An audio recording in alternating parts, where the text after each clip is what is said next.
Internet of Things makes our cars driverless, our homes connected, our cities smart, and factories run seamlessly.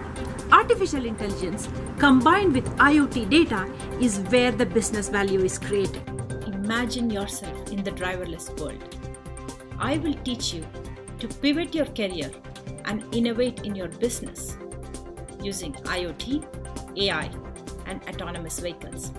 Let's begin your journey with me today.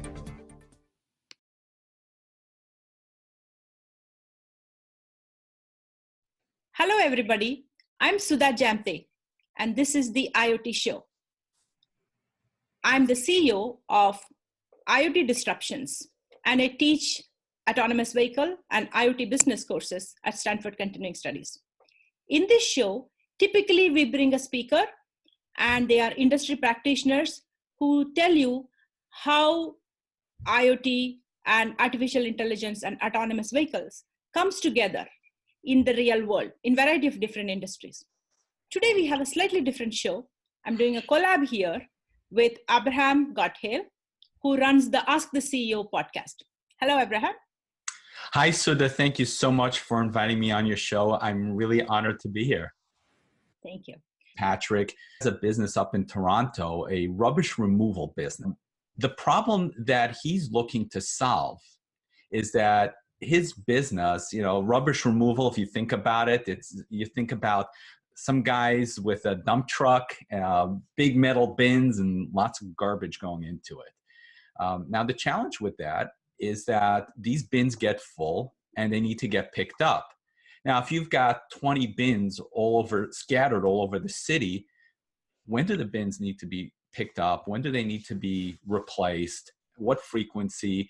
How do you plan your day? How many drivers do you need to hire? He's actually researching smart city technology in order to help him with that. So we were talking about IoT and AI. One application for IoT and AI for his business that we were discussing yesterday is actually an innovation by a company called UIB in Singapore. And they make this technology that enables you to message your smart devices using any messaging platform. So we're not talking about downloading apps on your phone or having these expensive hookups. You have the business owner walking down the street, takes out his phone, goes on WhatsApp, and WhatsApps his bins. Hey, what's the status? Or even better, his bins will WhatsApp him and tell him, okay, bins number 1, 3, 5, and 7 need to be picked up at 11 o'clock today because they are 80% full, and at the rate that they're filling up by 11 o'clock, they're going to have to be replaced. He knows how to schedule his resources. And so they could put a camera in there and talk to the camera. I love the idea of talking intelligent messaging. I just love that idea. So talking to a device takes us to a whole different dimension of commerce. Oh, for sure. And in fact, that brings us to the topic I wanted to discuss today, which is conversational commerce. So when you say conversational commerce, is it simply about talking to a device by which you're going to be paying for something, or is it bigger than that? It's much bigger than that. I mean, you're physically talking to a device, yes, but that is not the end game. So let's take a coffee maker. Why would a business AI enable a coffee maker for conversational commerce? I just interviewed Yola Burnett, vice president at GfK Research, and we had a wonderful episode about consumer trends driving technology. She researches moms and the trends in technology that they drive. Imagine the following, okay? You're a single mother. You're trying to get your kids to school on time. The school bus is coming in 5 minutes. In an hour from now, you're scheduled to deliver a presentation to the board of directors because you're also a CEO of a high-tech IoT firm, okay? Bus is coming in 5 minutes. Your 10-year-old lost his shoes. Your 5-year-old lost his socks. No pressure. As you're frantically rushing through the house, gathering everyone's belongings, packing lunches, you just suddenly yell out to your Alexa, Alexa, make me a coffee. My Alexa is reacting. Is that 5 o'clock in the morning? There you go, right? I set Alexa off. She's making a coffee. Alexa, stop. In your case, she's making you a tea. Actually, this is a great special effect. Yeah, Alexa. Yes. Now, this transaction that you just witnessed is not about coffee. Think about it. Yes. She's talking to the device. She's talking to the device because of coffee. But this transaction is about the sale of time. People are busier than ever before. You don't have a moment to wipe your nose, let alone eat breakfast. So when you say conversational commerce, the commerce aspect is getting you exactly what you want. And since you serve B2B marketers, that's a marketer's dream, right? In IoT, when people are building out solutions, the consumer always thinks about convenience. And the business says, okay, I'm here to offer a product or service. And there's a fine line where marketers want to give you what you want, but not too soon.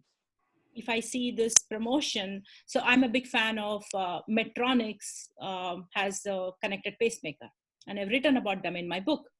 But then Medtronics pops up with this top 5 things happening in the healthcare industry with artificial intelligence, and it's a promoted tweet. For me, for a split second, my default setting is to distrust anything that says promotion. And they're honestly saying it's a promotional tweet. Many times I've clicked and gone, and they've given me good content, but there's a whole credibility or there's a whole trust issue in here. So when you have a conversation with the device, you're essentially giving information to a business behind it. So in this coffee maker, you're trusting Alexa, you're trusting the coffee maker. You're actually trusting somebody who's maybe delivering the coffee beans in time. Yes, the consumables in there. So does that go down to trust? What do you think is the foundation of conversational commerce?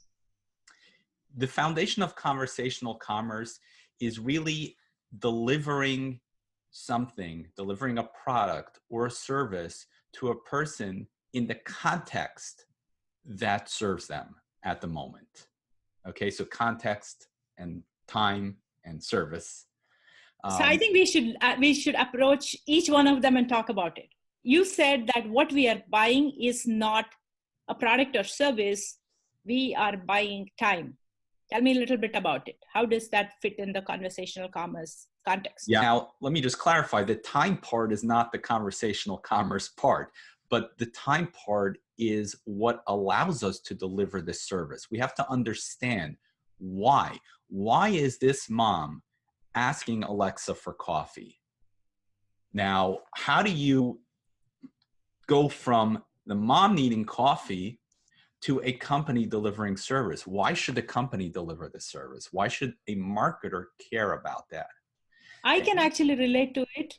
As a busy working woman with a family, I run around that way, not exactly for shoes for my kids, but I get my pet food delivered proactively from Amazon. First they said, hey, order pet food from us. And then I see a pattern and should we set it up? So, it comes every 2 weeks, 3 weeks, whatever they said. And we said, okay, but they're watching and learning and they adapt. And so we get pet food the next day when I put the last scoop of food. I don't have an automatic pet dispenser. So the previous night when I put food for my pet, next morning there's an Alexa delivery. That is the driver behind conversational commerce. You talked about the data and the analytics, right? That yes. Coffee maker knows that, let's say that, with those K-cups, right? Let's say you get 100 of those K-cups in a box. You've made 80 cups of coffee. Now, there are 20 cups left. It's as simple as that. And that really helps a business even out the peaks and valleys of your business. This is a very important marketing tool.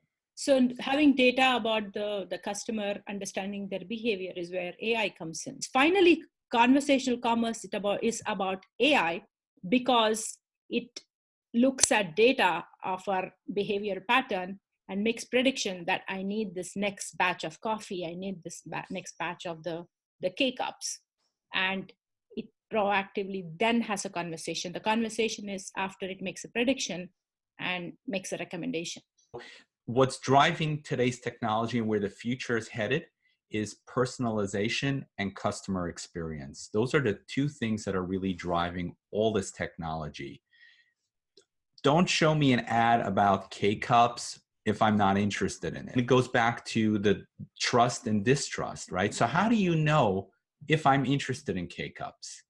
Well, if I'm buying the coffee maker that takes those K-cups and I'm using them every day, I'm probably interested in them, especially if you have something to offer me, which is one of two things, or maybe both. Number one, you're saving me time. Number two, you're saving me money. So the concept of personalization goes back to what you were talking before, context. You could personalize and give me an experience, but if that timing is not right for me, there's going to be a distrust. I'm like, oh my God, big brother. Or maybe not a distrust for the timing, but it may be just a waste. You know, I'm not going to engage. If I just bought a box of K-cups, I'm not buying another one. Or if I make a cup of coffee every morning, but I'm going on vacation for 2 weeks, so I'm not using up any more of those K-cups for another 2 weeks. So even though your AI knows that I use up a cup of coffee every day, and it could project that in 20 days from now, I'm going to need a new delivery. But if I'm going on vacation for 14 days, I actually have 34 days left. So that brings a very interesting point. So it is not a one-time conversation with a one-off device. So if the coffee maker in isolation is talking to this mom, it's one kind of conversation, but there's a chance that it could make a mistake of context because it does not know about everything else happening in her life. I believe the word conversation is much more than just a communication with a device. It's a two-way conversation. Maybe it's a conversation with multiple devices. Maybe there's a Nest setting in the house that she has programmed to turn it to away. And that could inform the coffee maker about the person is not going to be home in her usual time when she runs around and drops her kids and has a routine, and the routine is changing. Or it could go back and look at a pattern of when did she do this to predict that vacation is coming. And so her usage of this K-cups is going to go down, and it needs to adjust to that. Don't you think the conversation of multiple devices comes into play in here? Absolutely. I mean, it's an entire ecosystem, and you have to look at it as such. For example, on my phone, I use Google Maps to get places, and it already knows what my habits are. It knows that every second Monday I go here. Every morning, this is my routine. It's a little creepy on one hand, but on the other hand, this is stuff that we want because it's helping me. It's already telling me what the traffic is like from point A to point B before I even leave the house. So going back to the conversation with the garbage disposal and the dumpster, basically telling your B2B friend that, hey, come clear me. I'm just getting a deja vu because when I started with the whole IoT research before my very first IoT disruptions book, I visited Barcelona because I heard that they have the best smart city at that point, and they had their garbage cans which had IoT in them. So I remember like going on a tour bus, and while everybody is taking, pictures this way, I was bending down and taking pictures. You were taking pictures of the trash cans. Of the trash can. This was like an industrial area of town, and they had this colorful trash cans. I actually took a picture and put it in my book. Who is this crazy lady going through the trash? And so in the case of your friend talking to the garbage cans, it's not like the coffee machine conversation. It is something else. It's truly a conversation because this friend is talking to Patrick, you said. So Patrick is actually talking to the device, and the device is responding, and it's doing this WhatsApp, right? It's doing not only that, but the device is proactively letting Patrick know what he needs to do. We talked about conversational commerce as saving time, saving money, having trust with the consumer, having its personalized experience, using data to make the predictions. Now we are adding another dimension that there is a real-time element of this conversation. It's happening now. Otherwise, if Patrick does not respond, then it's going to start overfilling, and that's not a good thing for garbage. Exactly. And it's really all about understanding the market you serve. So for example, in the coffee maker, you are serving the consumer. And the way you're serving the consumer is you are restocking their coffee maker so that you can save them time, so that she doesn't have to go and make herself a cup of coffee, or she will miss the school bus, or her kids will miss the school bus, which means she needs to drive them to school, which means she comes late to her board meeting, and that's no good. And she needs coffee. Yeah, and she needs coffee, exactly. In the case of the dumpsters, right, the market that this company serves is Patrick's need for saving money. Patrick has pain. His pain is, I'm a small business. If I hire a full-time driver and the bins don't need to be filled up, I am paying someone for an entire day's work to do nothing, and I can't afford that as a small business. Yet, if I don't hire a driver and the bins fill up, my business is going to be in the dumpster. So it's understanding who your market is and how you serve them.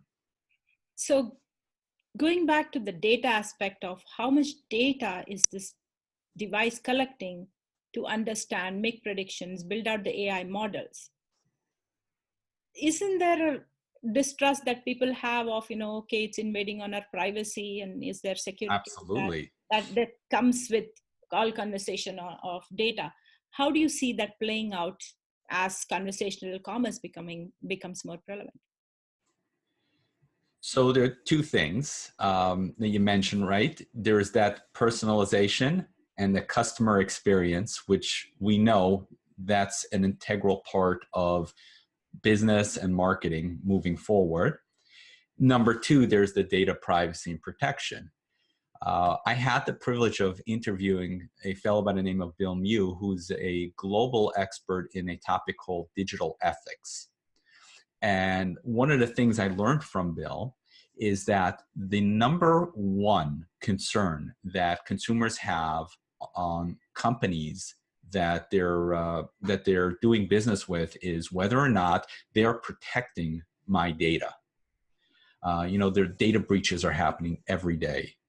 And this is a serious problem, and it's a serious concern, and it's something that must be addressed by companies in order for people to trust them.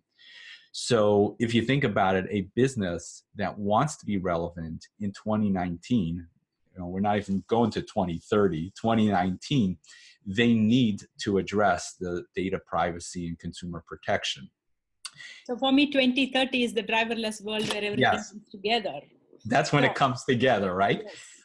At the same time, we can't just say, you know what, let's just unplug, let's not offer these services, because people want it, and it's the consumer that's demanding these services. You're saying that this is happening into this world, and businesses have to responsibly make sure that when they get access to data from these devices, that they have security in place. The device makers have security, or all the different layers of businesses that are working towards that.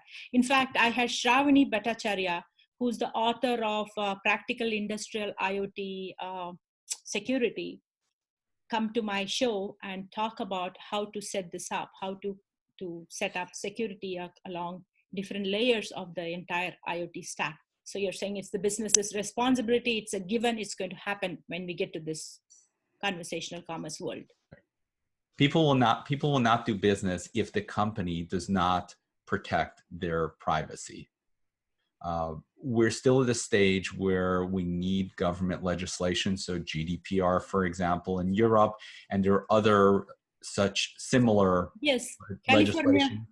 California has Internet of Things, IoT security law, SB 327, that got passed just the end of last year. It comes into effect in 2020.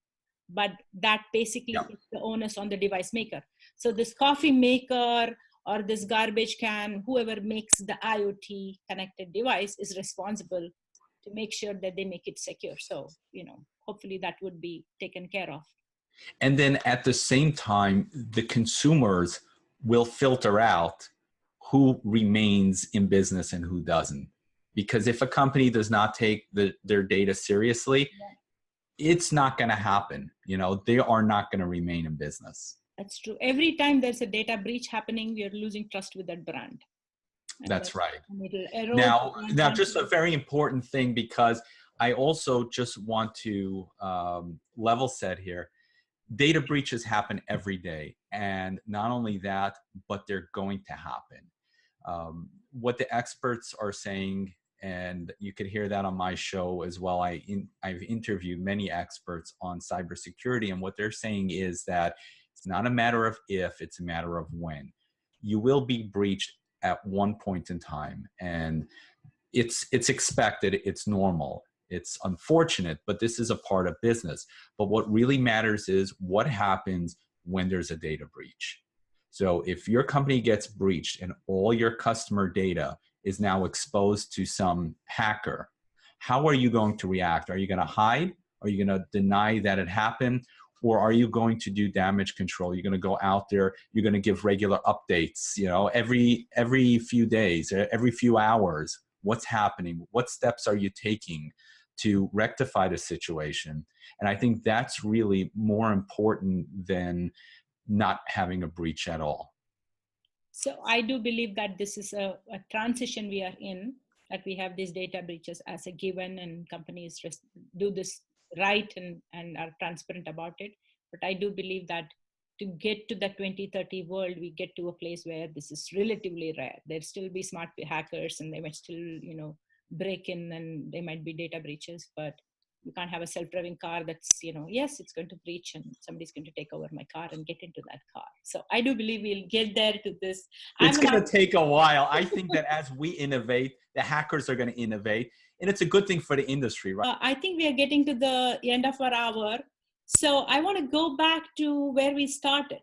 So conversational commerce is conversation with the machine, but it's a lot more about data and trust and context, personalization. I just love the package of, what conversational commerce is. But you started with saying that you help B2B marketers. So do you want to tell us a little bit about what a B2B marketer who's potentially watching this show should contact you, and how should they contact you? So if you're a B2B marketer and you're looking to actually convert more people, if you're looking to get more clients, that would be a great reason to reach out to me. Fantastic. So you're essentially a B2B2C business, because you're helping the consumers get trust. Thank you so much. This was so much fun. I am sure we have to do this again, because conversational commerce with AI is here to stay. So maybe we'll touch base on, on this topic in a few more years and see, whether the AI has become smarter, or we really having a two-way conversation where this is all going. So thank you so much. Thank you so much, Sudha. I really enjoyed being on your show. Thank you. Thank you, everybody. And see you online at driverlessworldschool.com.